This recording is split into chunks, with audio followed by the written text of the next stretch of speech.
আমার মনে হয় গ্রামে যারা থাকেন তারাই একমাত্র জানেন নিজের গাছ থেকে আম ছিঁড়ে আচার বা ভর্তা বানিয়ে খাওয়ার মজাই আলাদা।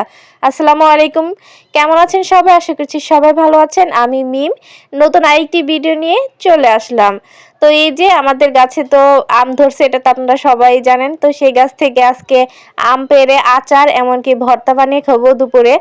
তো এখানে পারতে পারতে অনেকগুলো আমি পেরে ফেলছি, যেহেতু ভর্তা আর আচার করব এর জন্য আমার কিন্তু অনেকগুলো আমই দরকার ছিল। আর এখন এই আমগুলো আমি ভালো মতো ছিলে নিব, ছিলে তারপর হচ্ছে প্রথমে আমি ভর্তা বানিয়ে খেয়ে নিব, তারপরে হচ্ছে আমি আচার করব। তো ভর্তা বানিয়ে খাওয়ার জন্য আমি এখানে বেশি আম নেই, যেহেতু আমরা দুজনে খাবো এর জন্য 3টা আম নিয়েছিলাম। তো 3টা আম ছিলে তারপর এটাকে আমি গ্রেটারে গ্রেট করে নিব। তো এখানে আমগুলো আমি গ্রেটারে গ্রেট করে নিতেছি। আর হ্যাঁ, গ্রামে যারা থাকেন তারাই শুধু বুঝেন যে নিজের গাছ থেকে কোনো কিছু পেড়ে সেটা রান্না করে খাওয়ার যে কি মজা, সেটা হচ্ছে যারা গ্রামে থাকেন তারাই জানেন। আর হ্যাঁ, গ্রামে থাকার মজা আলাদা, কি জানেন?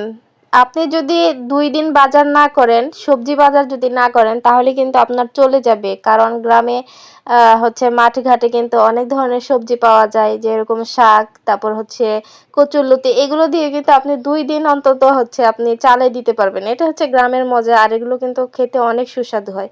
তো কথা বলতে বলতে এখানে গ্রেট করা শেষ। এখানে আমি 2টা কাঁচামরিচ দিয়ে দিছিলাম, বেশি ঝাল খাবো না এর জন্য। আর দিয়ে দিলাম হচ্ছে কাসুন্দি। কাসুন্দি না দিলে কি আর আমের আচার বা আমের ভর্তা ভালো লাগে বলেন? কাসুন্দি, লবণ আর হচ্ছে এখানে একটু চিনি দিয়ে দিলাম।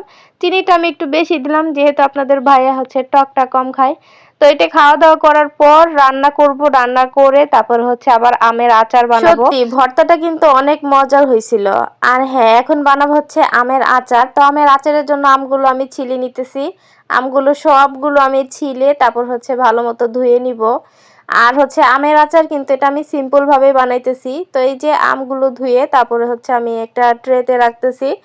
তো সিম্পল ভাবে বানানোর জন্য কারণ হচ্ছে আমার এর আগের বছরের আমের আচার আছে ফ্রিজে এখনো, এর জন্য আমি মাত্র 7 থেকে 8 দিনের জন্য আর কি আচার বানাবো, যেন 7 থেকে 8 দিন পরে এটা খেয়ে শেষ করা যায় আর কি, এরকম পরিমাণে আচার বানাবো আর কি। তো এই যে কড়াই বসিয়ে দিছি, কড়াইতে আমি এখন সরিষার তেল দিয়ে দিব। আর এখন দিয়ে দেব হচ্ছে গরম মশলা। এখানে 2টা এলাচ আর হচ্ছে 2টা দারচিনি আর একটা তেজপাতা 2 পিস করে নিছি আমি। তো এটা দিয়ে তারপর হচ্ছে আমগুলো দিয়ে দিব। যেহেতু আমে হালকা পানি আছে এর জন্য তেলে আমি ভালো মতো পানিটা শুকিয়ে নিব, তারপরে হচ্ছে আমি অন্যান্য মশলাগুলো দিয়ে দিব। তো ওই যে বললাম একবারে সিম্পল ভাবে আমের আচারটা করতেছি, যেহেতু আমি মাত্র 7 থেকে 8 দিনের জন্য বানাইতেছি এর জন্য সিম্পল ভাবে। তো এখানে কিন্তু আমি মরিচের গুঁড়া দিয়ে দিলাম আর একটু ঝালটাই দিয়ে দিব, কারণ ঝালের পরিমাণটা একটু আচারে থাকলে আমার কিন্তু অনেক ভালো লাগে। আর এখানে দিয়ে দিলাম হচ্ছে লবণ। এগুলো দিয়ে ভালো মতো মিশিয়ে তারপর হচ্ছে দিয়ে দিব চিনি।